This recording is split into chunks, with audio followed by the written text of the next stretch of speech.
नमस्कार दोस्तों, मेरा नाम है विमल सिंह बालाजी। स्टडी अड्डा में आपका स्वागत है।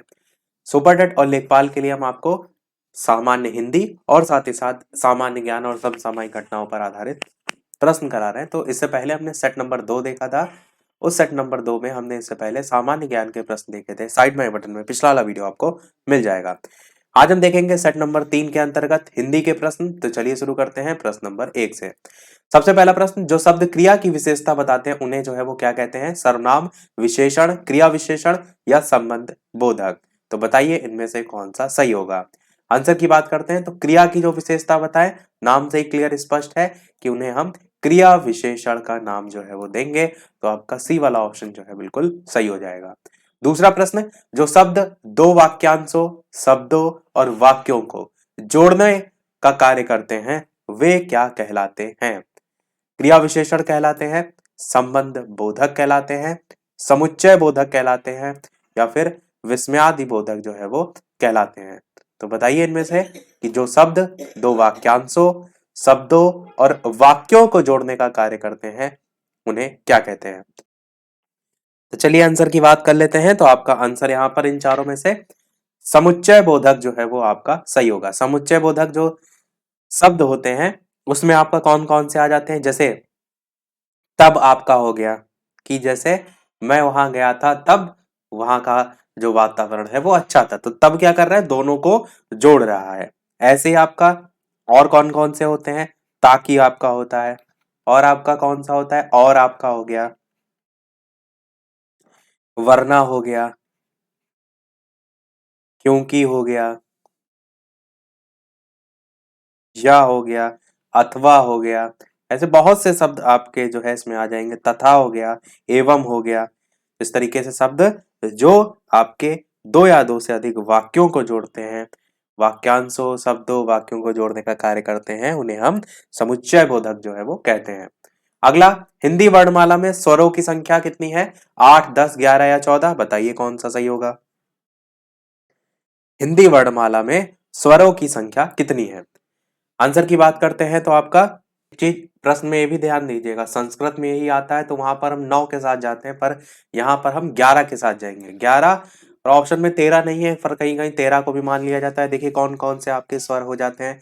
एक तो आपका छोटा आ हो जाता है, बड़ा आ हो जाता है आपका, छोटी ई हो जाता है आपका, बड़ी ई हो जाता है, छोटा ऊ हो जाता है, बड़ा ऊ हो जाता है आपका, री से ऋषि वाला इसमें आ जाता है, अय आपका आ जाता है, और ए भी आ जाता है, और इसी प्रकार ओ आ जाता है, और औ भी इसी में जो है वो आ जाता है।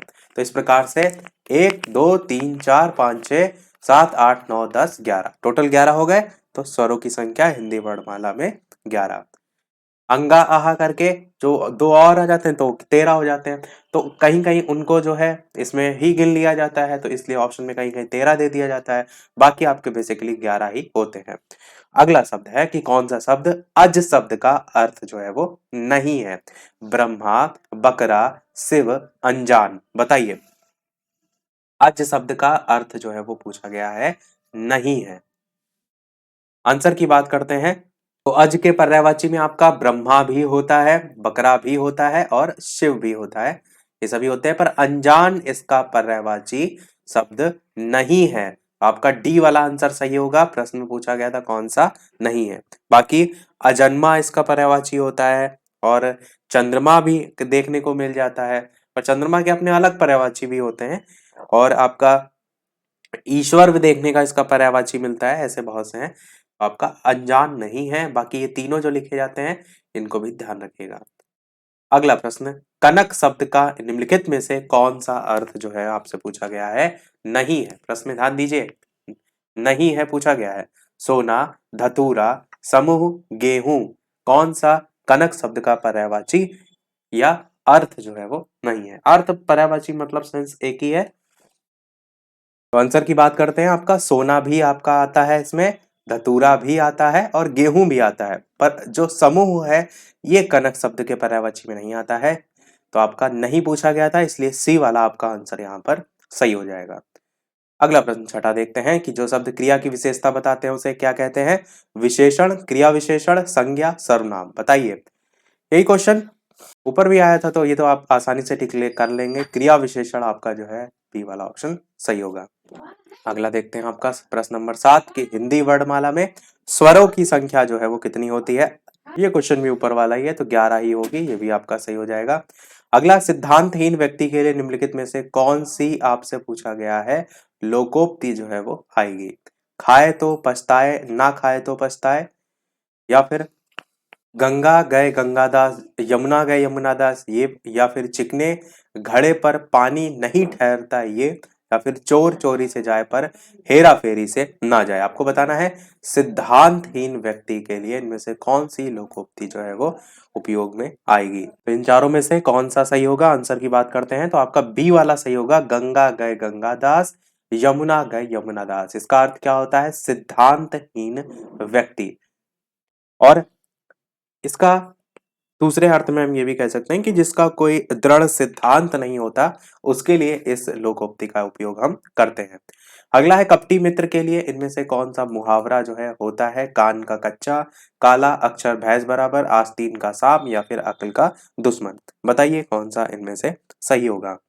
कपटी मित्र के लिए आपका कौन सा मुहावरा होता है। आंसर की बात करते हैं तो आस्तीन का सांप हम उसके लिए उपयोग करते हैं मुहावरा, तो सी वाला यहाँ पर जो है वो सही होगा। अगला पूछा गया इनमें शब्द में से कौन सा शब्द बहुब्रीहि समास है। पंकज, कमल, नयन, राजकुमार, पानी। बताइए कौन सा इनमें से होगा बहुब्रीहि समास।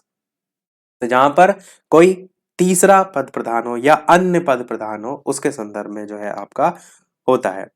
आंसर की बात करते हैं तो आपका इन चारों में से ऑप्शन आपका पंकज जो है वो, ये आपका जो है वो सही होगा। पंकज में समास विग्रह करेंगे तो क्या निकल के आएगा कि वह जो पंख, पंख हम कहते हैं कीचड़ को, कीचड़ से निकला हो या जन्मता हो, कमल जो है उसमें खिलता है, तो उसके लिए हम यूज करते हैं। तो पंकज आपका बहुब्रीहि समास में आएगा। 11 प्रश्न है, इनमें से उपसर्ग आपको बताना है। प्रहार, पहाड़, कमल, कलश। बताइए कौन सा इनमें से जो है वो आपका सही होगा। निम्नलिखित में से किस शब्द में उपसर्ग जो है वो है। तो देखिए पहाड़ में तो उपसर्ग पा और हाड़ कोई बनता ही नहीं है, बिल्कुल गलत है। कमल में का और मल अलग नहीं हो, कलश भी नहीं। पर प्रहार में देखिए तो प्रा आपका अलग हो जाएगा उपसर्ग, और हार अपना एक मीनिंगफुल शब्द है, तो आपका ए वाला ही यहाँ पर उपसर्ग पूछा गया था किस शब्द में है, तो प्रहार में है। अगर ये पूछा गया था कौन सा उपसर्ग है, तो प्रा उपसर्ग है। 12वां प्रश्न है, इनमें से पूछा गया कौन सी व्यंजन संधि है। विद्याधन आलय, नमः धनकार, वाक प्लस ईस, या महा प्लस इंद्र। बताइए इनमें से किसमें जो है आपका व्यंजन संधि है। तो देखिए सबसे पहले में विद्या में भी आ रहा है, आलय में भी आ रहा है, दोनों मिलकर बड़ा बना रहा है, तो क्या विद्यालय में दीर्घ संधि है। यहाँ पर तो आपका साफ साफ आपको विसर्ग दिखाई दे रहा है, तो विसर्ग संधि होगी। वाक और महा प्लस इंद्र में यहाँ पर देखिए तो महा और इंद्र मिलकर के, तो यहाँ पर महा आ और ई मिलकर ए बना रहा है, महेंद्र होगा। महा प्लस इंद्र क्या होगा, महेंद्र होगा। और इसमें कौन सी संधि है, तो गुण संधि है।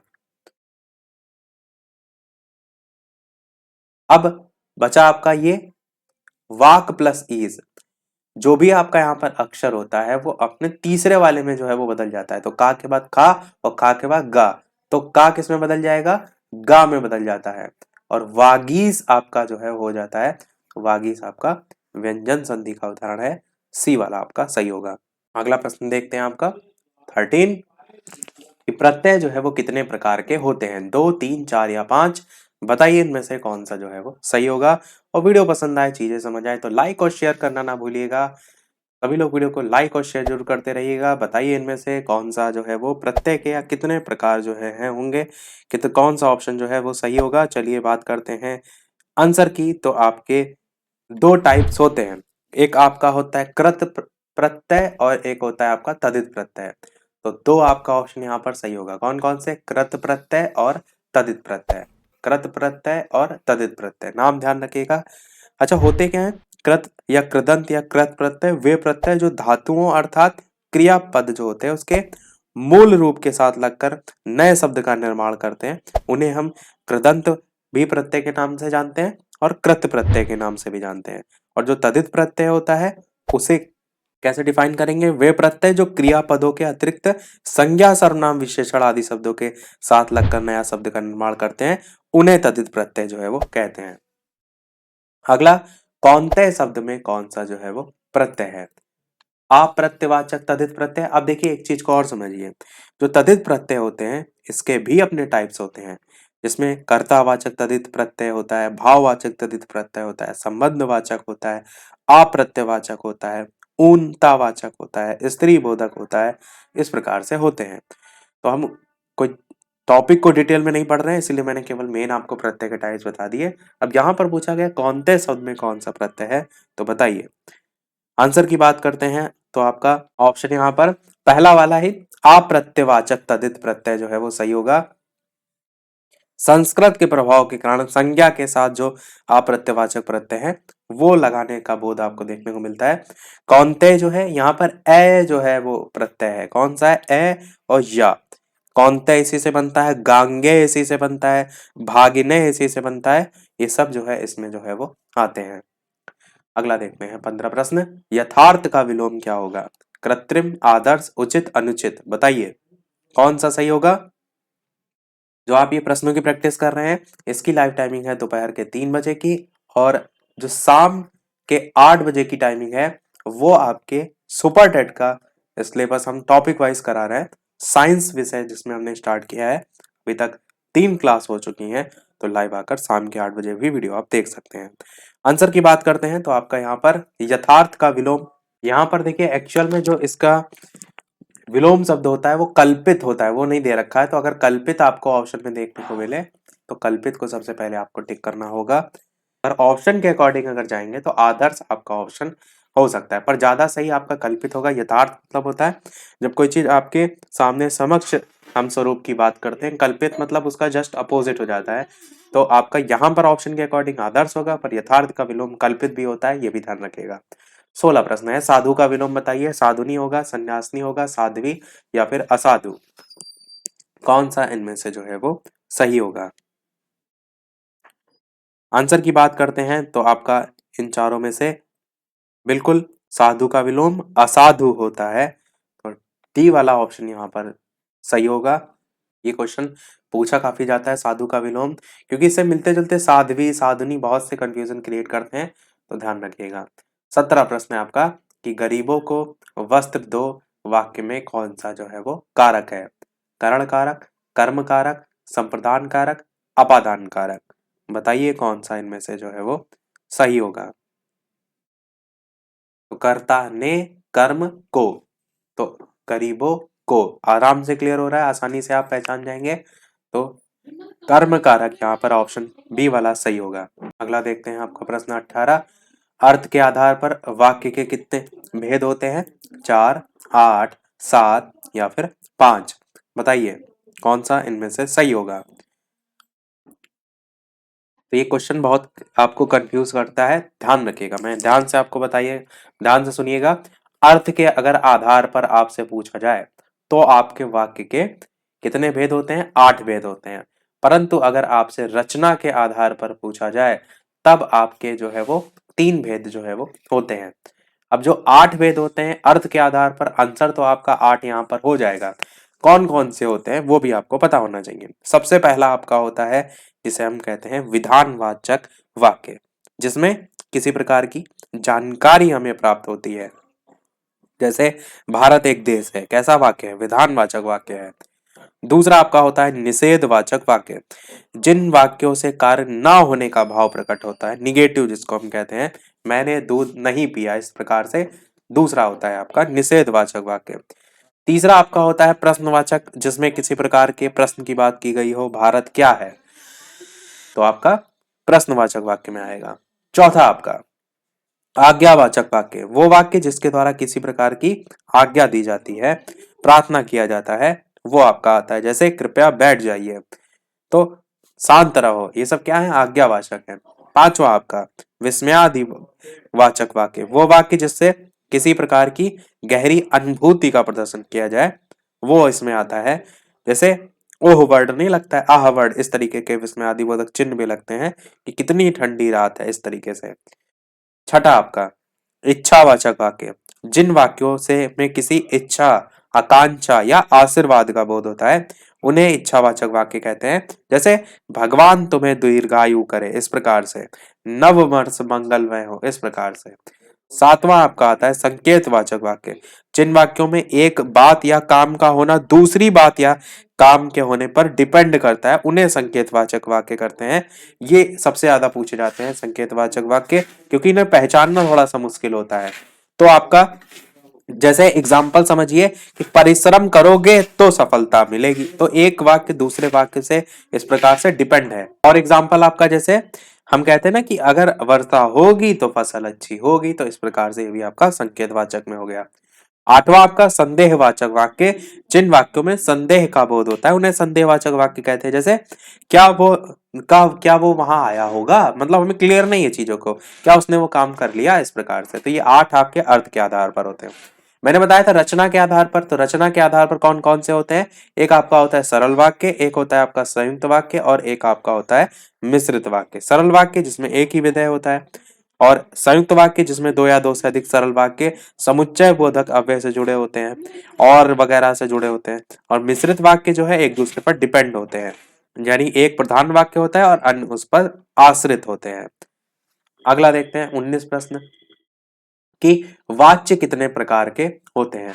8, 5, 4 या फिर 3? बताइए कौन सा इनमें से सही होगा। तो वाच्य कौन कौन से होते हैं और कितने टाइप के होते हैं? तो आपका कृतवाच्य, कर्मवाच्य और भाववाच्य, 3 ही वाच्य होते हैं, तो 3 आपका सही हो जाएगा। सेंटेंस बदलने के लिए भी आजकल पूछे जाने लगे हैं, कृत से कर्म में, कर्म से भाव में, तो वो भी आपको आना चाहिए। 20 प्रश्न आपका है कि पृष्ठ का अर्थ क्या होगा? पन्ना, पीठ, पंख, पक्ष। बताइए कौन सा इनमें से सही होगा। पृष्ठ का जो है वो अर्थ आपसे जो है वो पूछा गया है।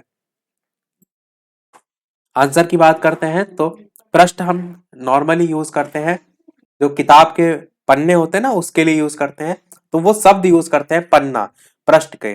पर अर्थ पूछा गया है तो अर्थ आपका पीठ होगा। जो पृष्ठ होता है वस्तु या पदार्थ आदि के पीछे का जो भाग होता है वो आपका कहलाता है।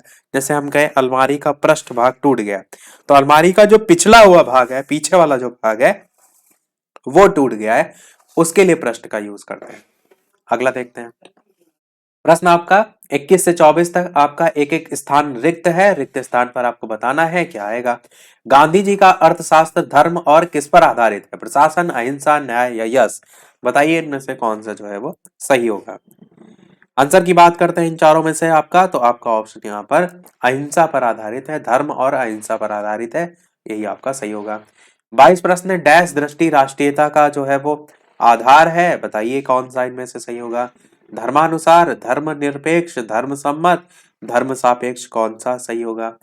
आंसर की बात करते हैं तो धर्म निरपेक्ष दृष्टि राष्ट्रीयता का आधार है, बी वाला आपका यहाँ पर सही हो जाएगा। 23 प्रश्न आपका है कि लोकतंत्र राज्य जनता में राष्ट्रीय भावना किस रूप से जागृत करता है? अनिरंजित, स्वाभाविक, संकीर्ण, अस्वाभाविक, इस प्रकार से 4 ऑप्शन दिए हुए हैं। आंसर की बात करते हैं तो लोकतंत्र राज्य जनता में राष्ट्रीय भावना स्वाभाविक रूप से जागृत करता है, तो आपका ऑप्शन यहाँ पर बी वाला सही हो जाएगा। 24 प्रश्न आपका विकास के लिए आर्थिक डैश आवश्यक होती है, सेकंड लास्ट प्रश्न है आपका। टोटल 25 प्रश्न हमने कहा था हम करा रहे हैं, तो आंसर की बात करते हैं तो आपका ऑप्शन आत्मनिर्भरता आवश्यक होती है, ये आपका जो है वो सही हो जाएगा। अगला और इस वीडियो का लास्ट प्रश्न देखते हैं, और इसके बाद एक प्रश्न हम आपसे भी पूछेंगे। इसके अलावा चैनल पर नए हो सब्सक्राइब करके भी जुड़ जाइएगा, और वीडियो को लाइक और शेयर करना बिल्कुल भी ना भूलिएगा। तो कृतज्ञ का विलोम आपसे पूछा गया है, संपादित होता है, कर्तव्य होता है, कृतघ्न होता है या अभ्यस्त होता है? बताइए कौन सा कृतज्ञ का विलोम होता है। चलिए आंसर की बात करते हैं, तो आपका आंसर कृतघ्न जो है वो सी वाला जो है वो सही होगा। अर्थ क्या होता है कृतज्ञ का? कृतज्ञ का अर्थ होता है उपकार को मानने वाला, और कृतघ्न जो विलोम है इसका क्या होता है? उपकार को ना मानने वाला। तो बस ये इसका डिफरेंस होता है, डिफरेंस जरूर ध्यान रखिएगा, कृतज्ञ का अर्थ और कृतघ्न का। तो सभी प्रश्न हुए हमारे समाप्त। अब एक प्रश्न आपके लिए भी, जैसे कि सभी वीडियो में हम आपसे एक न एक प्रश्न पूछते हैं, तो वो प्रश्न जैसे कि सभी वीडियो में हम आपसे एक न एक प्रश्न पूछते हैं, तो इस वीडियो का आपके लिए प्रश्न है जो कि इससे पहले वाली क्लास में हमने देखा भी था।